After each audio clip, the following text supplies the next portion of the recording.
Selamat petang, salam sejahtera. Terima kasih karena bersama dengan saya di Nazilin Unity Channel. Ramalan demi ramalan akhirnya hampir menjadi kenyataan. Kali ini dipetik daripada FMT, PAS akan meletakkan Dr. Mahathir jadi calon di Kemaman. Itu persoalan paling besar.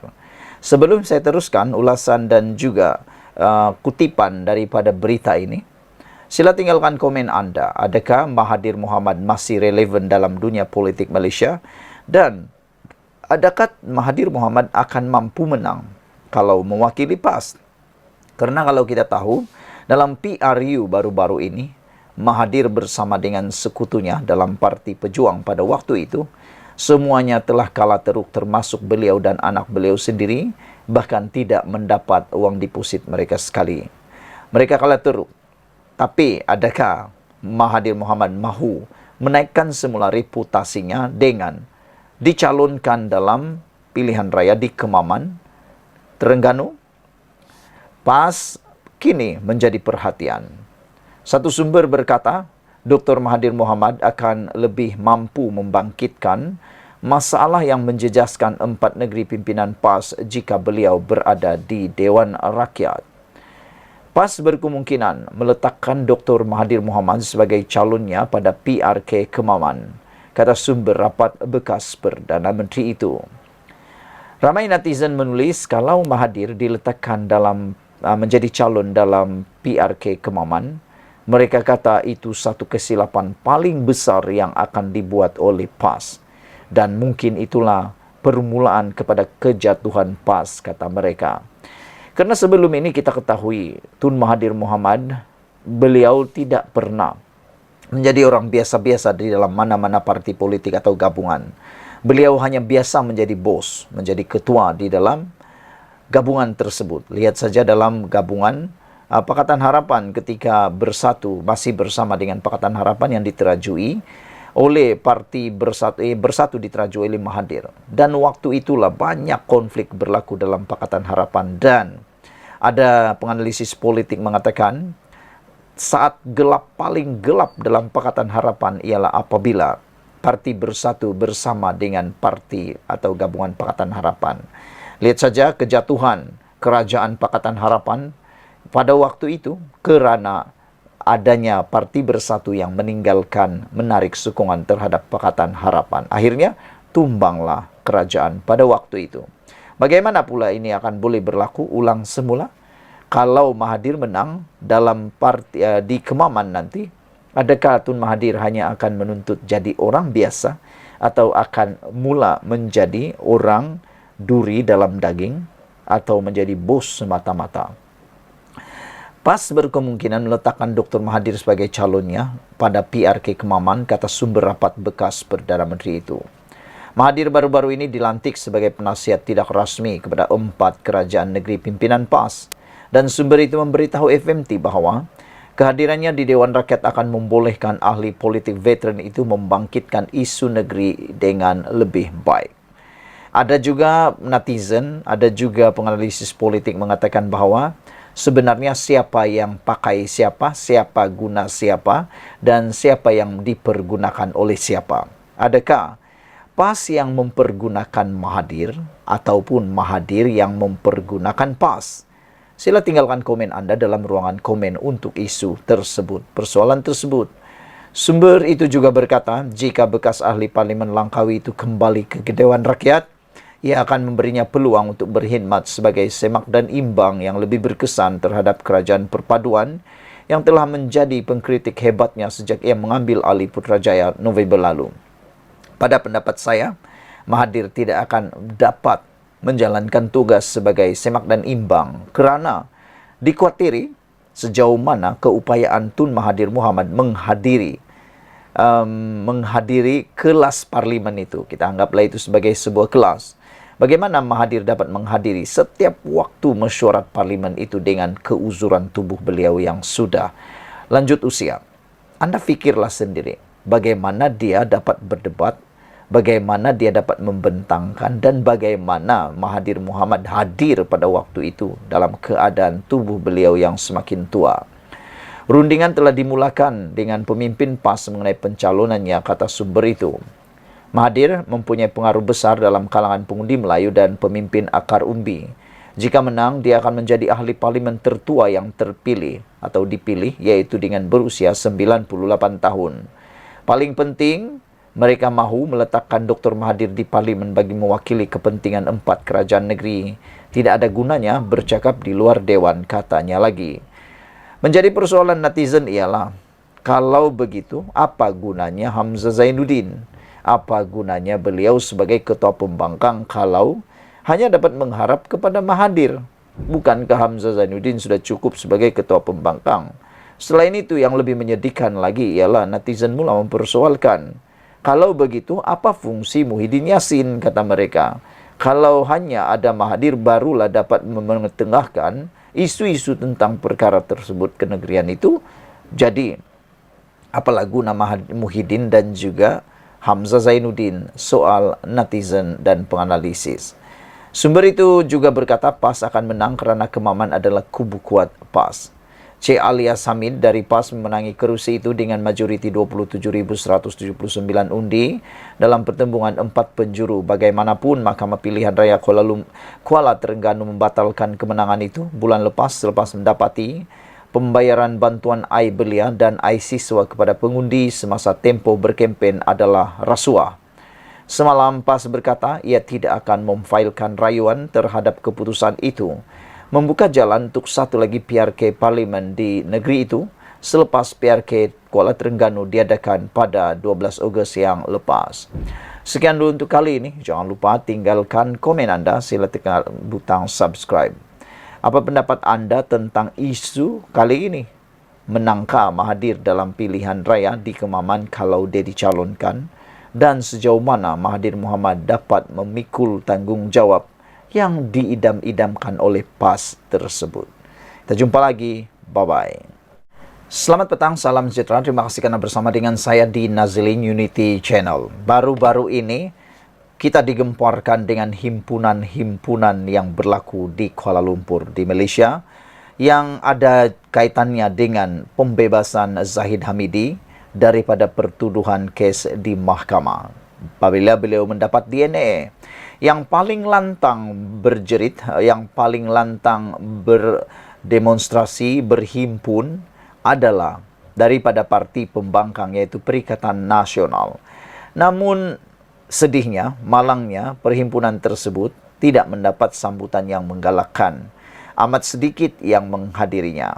Tak tahulah apa silapnya, tetapi yang pastinya mereka perlu belajar lebih lagi. Namun, kalau Zahid Hamidi dilepaskan dengan DNA terhadap pertuduhan beliau di mahkamah, Perikatan Nasional begitu lantang menjerit melalui perhimpunan yang telah pun diklasifikasikan sebagai haram. Akhirnya, kali ini giliran Muhyiddin pula memohon DNA. Bagaimana tuh? Anda faham maksud saya? Kalau Zahid Hamidi dapat DNA, Perikatan Nasional lantang, marah sini sana, bahkan buat perhimpunan pula. Tapi sekalinya, Muhyiddin Yassin pun mahu juga DNA terhadap diri beliau. Persoalannya ialah, adakah adil untuk menentang DNA terhadap Zahid Hamidi yang telah diberikan oleh mahkamah?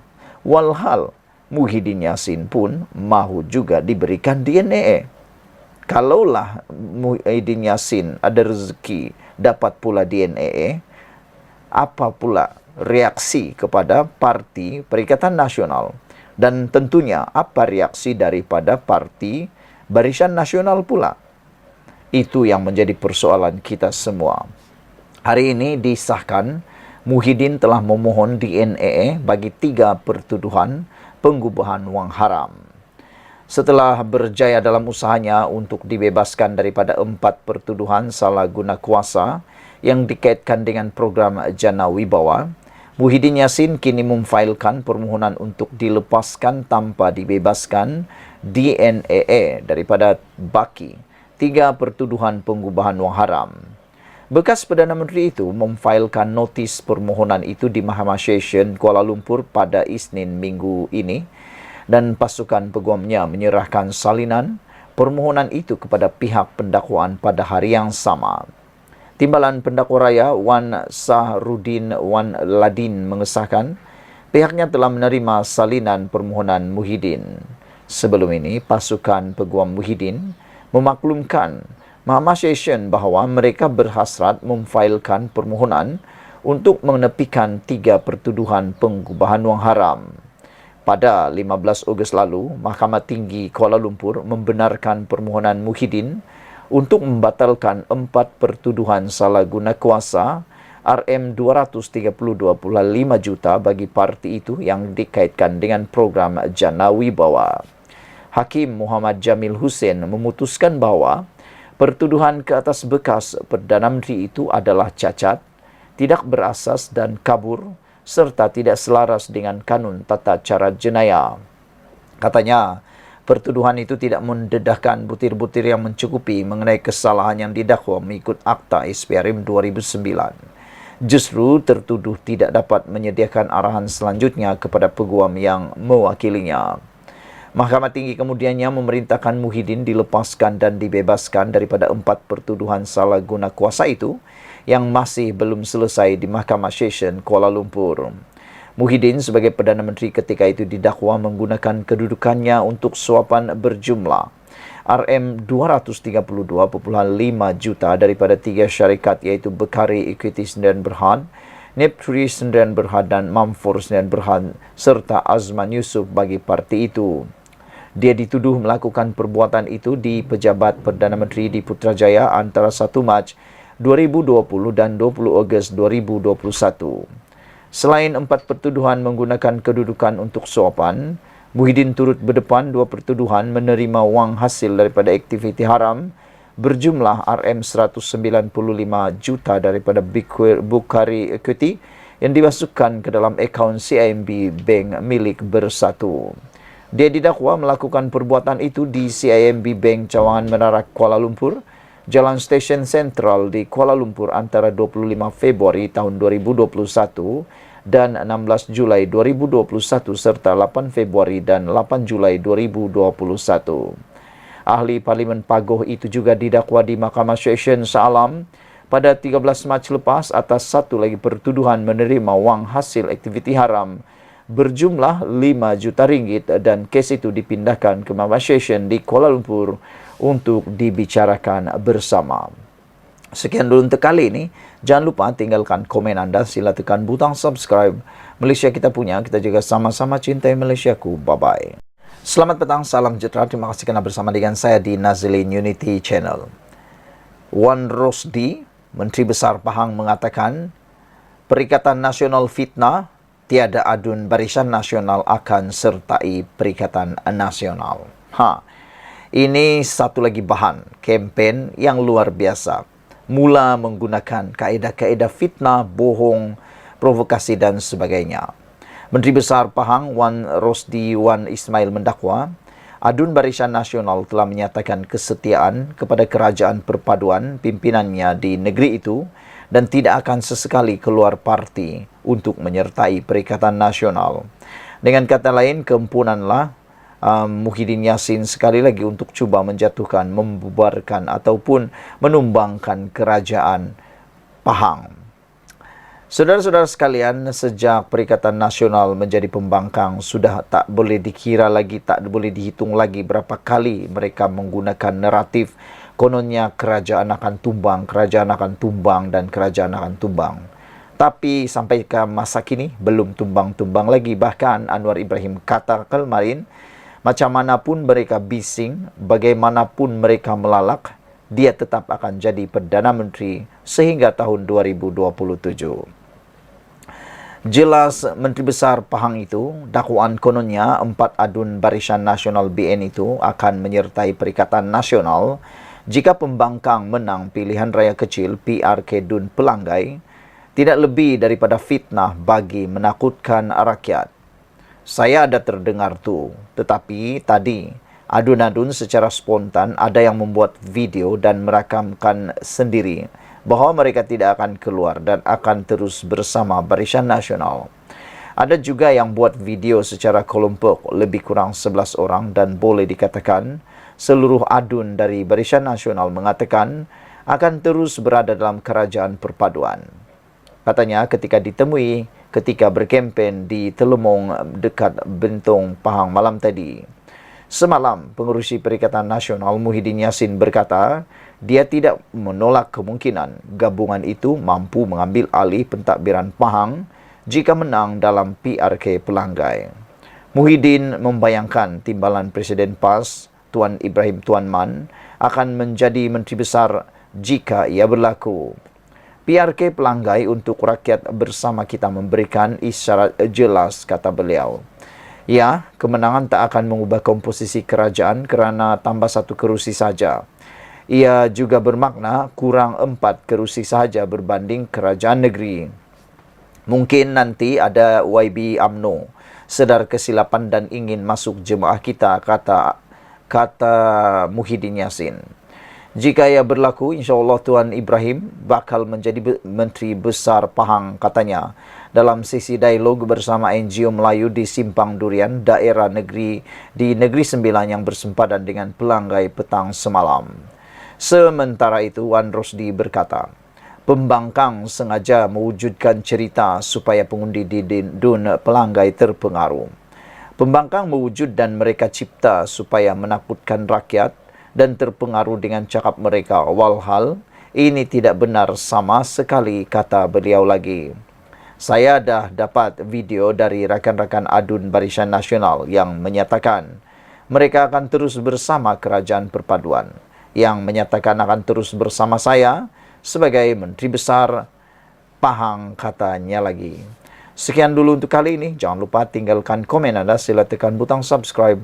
Malaysia kita punya. Kita juga sama-sama cintai Malaysiaku. Bye-bye. Selamat petang. Salam sejahtera. Terima kasih kerana bersama dengan saya di Nazilin Unity Channel. Saudara-saudara sekalian, isu tentang rombakan Kabinet Anwar Ibrahim kini menjadi semakin hangat diperkatakan. Ada yang berani kata mereka, mungkin yang akan dipecat ialah antaranya Rafizi Ramli dan beberapa lagi menteri yang lain. Dan ada juga yang mengatakan mungkin Mat Sabu juga akan turut digantikan portfolio. Tapi saya tak percaya dengan perkara itu. Dan ini terjawapan daripada Anwar Ibrahim apabila ditanya tentang adakah hari ini beliau akan mengumumkan rombakan kabinet. Rombakan kabinet akan dibuat hari ini. Ramai yang menjangkakan hari ini akan diumumkan kerana kebiasaannya yang kita tahu kabinet akan bermesyuarat pada hari Selasa atau hari Rabu setiap minggu. Dan pada waktu itulah keputusan-keputusan penting akan diumumkan. Oleh sebab itulah ramai penganalisis dan juga netizen meramalkan bahawa keputusan untuk merombak kabinet ataupun kabinet baharu akan diumumkan hari ini. Tetapi ini pengesahan Perdana Menteri. Perdana Menteri Datuk Seri Anwar Ibrahim mengesahkan tiada rombakan kabinet akan dilakukan pada hari ini.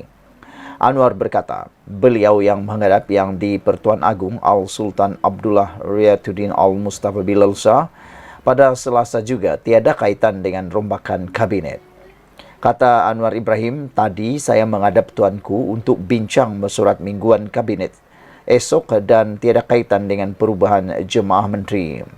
Lepas mesyuarat mingguan kabinet esok atau hari ini saya akan bertolak ke Sabah dan kemudian ke Abu Dhabi, kata Anwar Ibrahim lagi.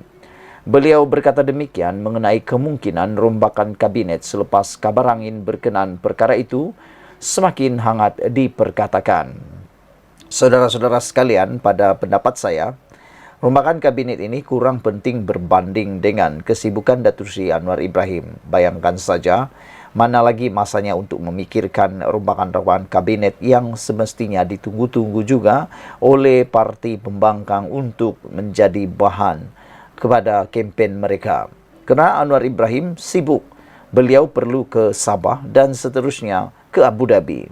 Yang menjadi persoalan netizen, pemikiran netizen ialah, kalaulah Anwar Ibrahim digantikan oleh Mahathir Mohamad, mampukah Mahathir lagi menjadi seperti Anwar Ibrahim, iaitu sekejap ke Sabah, kemudian ke Abu Dhabi pula.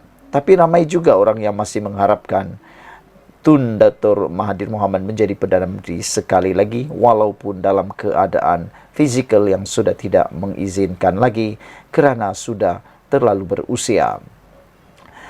Selain daripada itu, sumber rapat dengan Putrajaya sebelum itu memaklumkan sebuah portal berita tempatan bahawa pengumuman penting itu akan dilaksanakan Perdana Menteri ke-10 sebelum berlepas ke Abu Dhabi pada Khamis. Jelas sumber kepada portal itu, ia turut melibatkan beberapa portfolio dan kementerian kanan, antaranya Kementerian Dalam Negeri KDN, Kementerian Sumber Manusia KSM, Kementerian Kesihatan Malaysia KKM serta Kementerian Belia dan Sukan KBS. Sumber itu dilaporkan turut mendakwa dua portfolio menteri penuh juga bakal diberi kepada Presiden MCA, Datuk Seri Insinyur Wee Ka Siong dan Timbalan Presiden MIC Datuk Seri M. Saravanan. Dengan perkara itu akan turut diumumkan pada Rabu. Terdahulu, sumber terdekat dengan seorang Menteri Barisan Nasional memaklumkan terdapat kemungkinan berlaku pertukaran portfolio kementerian di antara Timbalan Perdana Menteri Datuk Seri Ahmad Zahid Hamidi dengan Menteri Dalam Negeri Datuk Seri Saifuddin Nasution Ismail dalam satu rombakan kabinet yang dijangka dilaksanakan Anwar pada masa kelak. Dengan kembalinya Ahmad Zahid Hamidi menerajui Menteri Dalam Negeri Saifuddin yang juga Setiausaha Agung Parti Keadilan Rakyat PKR dijangka bakal mengambil alih Kementerian Kemajuan Desa dan Wilayah KKDW yang sebelum ini dipegang Presiden UMNO itu. Sementara itu, seorang pegawai kanan Menteri DAP mendedahkan sekiranya berlaku rombakan kabinet, ia hanya melibatkan pelantikan dua menteri sahaja dan bukan secara besar-besaran. Pegawai tugas-tugas khas operasi Menteri Sumber Manusia Dick Kem Laudres berkata, cadangan lantikan calon menteri bagi mengisi kekosongan Kementerian Perdagangan Dalam Negeri dan Kos Sara Hidup KPDN, keputusan mewujudkan semula Kementerian Wilayah Persekutuan sememangnya telah dibangkitkan dalam mesyuarat Kabinet minggu lalu. Berikutan itu, beliau menjelaskan Anwar telah meminta semua parti dalam kerajaan perpaduan menyerahkan nama calon sesuai daripada parti masing-masing untuk dipertimbangkan. Saya difahamkan senarai calon untuk mengisi jawatan Menteri KPDN dan Menteri Wilayah Persekutuan baharu sudah dikenal pasti dan dipersetujui Perdana Menteri. Dengan senarai nama itu kemudian dipersembahkan beliau kepada Yang di-Pertuan Agong pada Selasa ini. Nama naib Presiden UMNO Datuk Seri Johari Ghani Abdul Ghani antara disebut-sebut bakal dilantik sebagai Menteri Wilayah Persekutuan yang baharu, manakala calon mengisi kekosongan KPDN dijangka dari Parti Amanah. Mengulas lanjut, Dikem menegaskan V. Sivakumar dijangka terus kekal menerajui Kementerian Sumber Manusia meskipun terdapat spekulasi bertiup kencang ahli Parlimen DAP itu bakal digugurkan. Jelasnya, Sivakumar sehingga kini tidak pernah dipanggil Perdana Menteri ke-10 atau Setiausaha Agung DAP Anthony Lok bagi membincangkan kedudukan beliau dalam barisan jemaah Menteri Kerajaan Perpaduan. Kalau spekulasi pengguguran beliau dikaitkan dengan kes salah laku rasuah melibatkan 5 bekas pegawainya yang disiasat SPRM, Sivakumar memberikan kerjasama dengan baik dan komited menamatkan kontrak ke semua tertuduh. Bagi saya, sumber dalaman kerajaan yang menyebarkan berita rombakan kabinet ini berkemungkinan terdiri daripada mereka yang kempunan dilantik menteri sebelum ini dan berusaha menyampaikan berita palsu untuk melobi kedudukan dalam kerajaan, tegasnya.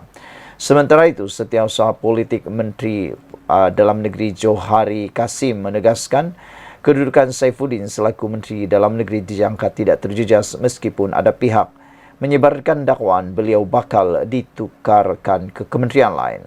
Jelasnya, sehingga hari ini Saifuddin sendiri tidak pernah memaklumkan kepadanya mengenai kemungkinan berlaku rombakan kabinet dengan bekas ahli parlimen Kulim Bandar Baharu itu masih menjalankan kerja kementerian seperti biasa. Setahu pengetahuan saya, Saifuddin diyakini akan kekal sebagai Menteri KDN. Sama ada berlaku rombakan kabinet atau tidak, itu bidang kuasa Perdana Menteri yang ke-10 Anwar Ibrahim. Saifuddin sendiri tidak beritahu apa-apa mengenai kedudukan beliau kepada saya. Malahan kami masih menjalankan kerja kementerian seperti biasa, kata ahli Dewan Undangan Negeri Adun Seberang Jaya itu. Dalam pada itu, sumber terdekat kepada seorang pemimpin kanan BN memaklumkan satu pertemuan tertutup di antara Presiden UMNO dengan pucuk kepimpinan kanan dan barisan menteri BN bakal diadakan pada sebelah malam di satu lokasi dirahsiakan. Besar kemungkinan rumakan kabinet, ya, terdapat kemungkinan Presiden UMNO akan kembali menerajui KDN dan Saifuddin akan mengambil alih KKDW yang dikosongkan Ahmad Zaid Hamidi. Sekian dulu untuk kali ini. Jangan lupa tinggalkan komen anda. Sila tekan butang subscribe. Kita jumpa lagi. Bye-bye. Selamat petang. Salam sejahtera. Terima kasih kerana bersama dengan saya di Nazlin Unity Channel. Sejak belakangan ini, mula timbul semula cerita tentang kononnya ada ahli Dewan Undangan Negeri atau mungkin ahli parlimen yang akan lompat parti. Terdahulu atau terkini, ianya pula dikaitkan dengan kerajaan perpaduan yang ada di Pahang. Ini adalah rentetan daripada kempen pilihan raya yang sedang berlangsung sekarang dan pilihan raya yang akan diadakan tidak lama lagi untuk Dewan Undangan Negeri Pelanggai. Namun demikian, kata-kata daripada Muhyiddin yang mengatakan bahawa kalau kemenangan di Pelanggai dimenangi oleh Perikatan Nasional, akan ada perubahan lagi kerajaan. Ini sudah biasa kita dengar, naratif yang biasa kita dengar. Tetahulah sejauh mana ianya mampu menjadi puncak kemenangan kepada Perikatan Nasional. Kerana banyak kali sudah digunakan senjata tersebut, tetapi nampaknya seakan-akan tidak berguna langsung. Ini kerana dilihat dalam PRK di Jeram dan Simpang Pulai, kita lihat kemenangan dimiliki oleh kerajaan perpaduan yang telah memenangi kedua-dua kerusi tersebut. Dan terkini, Muhyiddin juga sekali lagi mengungkit tentang kononnya bakal ada perubahan kerajaan kalau Pelanggai menang. Apa pendapat anda sekalian? Adakah benar dakwaan apa yang dikatakan oleh Muhyiddin? Namun pada petang ini kita nak cerita tentang kononnya ada ahli Dewan Undangan Negeri daripada Barisan Nasional yang konon sedia untuk melompat. Dan Muhyiddin kata kalau memang ada, bawa jumpa dia kerana untuk pengetahuan kita semua di Pahang masih belum dikuatkuasakan undang-undang anti lompat parti. Selain daripada itu, di Pahang juga bilangan kemenangan majoriti di sana adalah amat kecil untuk kerajaan. Namun perkara yang disebutkan kononnya ada lompat parti itu akhirnya disangkal dan dinafikan oleh Menteri Besar Pahang sendiri dengan mengatakan adun Barisan Nasional takkan lompat parti. Menteri Besar Pahang Datuk Seri Wan Rosdi Wan Ismail menafikan bahawa segelintir adun Barisan Nasional melompat untuk membentuk kerajaan dengan Perikatan Nasional sekiranya parti pembangkang tersebut memenangi pilihan raya kecil Pelanggai. Namun, apa yang mengejutkan ialah apabila ada juga netizen yang mengatakan, jangan-jangan ahli Dewan Undangan Negeri daripada Parti Bersatu atau PAS yang mungkin akan lompat parti menyertai Barisan Nasional ataupun Pakatan Harapan di Pahang. Mereka cuba menterbalikkan kata-kata Muhyiddin. Mereka kata kalau Muhyiddin pun boleh kata ada ahli Dewan Undangan Negeri daripada Barisan Nasional lompat parti, mereka kata kenapa Muhyiddin tidak berfikir bahawa mungkin juga ada ahli daripada Perikatan Nasional yang akan pindah pula. Semuanya boleh terjadi dalam politik Malaysia. Saya baru dapat mesej hari ini, kata Menteri Besar Pahang, daripada semua adun Barisan Nasional dan Pakatan Harapan PH serta Barisan Exco telah menyatakan sokongan padu terhadap saya. Macam mana perkara ini timbul, kata beliau bertanya. Jadi, itu adalah usaha mereka mewujudkan sentimen supaya pengundi Dewan Undangan Negeri Pelanggai percaya. Walhal, perkara ini tidak berlaku sedangkan ia fitnah. Ada yang lompat sebagainya. Kata beliau ketika sesi jelajah mesra jualan makmur Pahang di Dewan Serbaguna Kampung Cemomoy semalam. Penafian tersebut dibuat ekoran tindakan pengerusi Perikatan Nasional Tan Sri Muhyiddin Yassin yang mewar-warkan timbalan Presiden PAS Datuk Seri Tuan Ibrahim Tuan Man sebagai Menteri Besar. Beliau berharap 4 adun dari blok akan turut sama menyertai Perikatan Nasional. Poster Tuan Ibrahim sebagai bakal Menteri Besar juga telah tular. Tuan Ibrahim ialah adun Ceka di Pahang dan ahli Parlimen Kubang Krian. Buat masa ini, Gabungan Barisan Nasional mempunyai 16 kerusi, Pakatan Harapan 8 kerusi, mengekalkan Kerajaan Negeri Pahang. Perikatan Nasional pula mempunyai 17 kerusi. PRK Pelanggai diadakan pada 7 Oktober, ekoran kematian penyandang Datuk Seri Johari Harun. PRK ini menyaksikan pertandingan 3 penjuru di antara Datuk Amizar Abu Adam, Barisan Nasional, Kasim Samad, Perikatan Nasional, dan calon bebas Hasli Helmi Zul Hasli. Sekian dulu untuk kali ini. Jangan lupa tinggalkan komen Anda, sila tekan butang subscribe. Benarkah ada ahli Dewan Undangan Negeri daripada Barisan Nasional yang pindah lompat parti?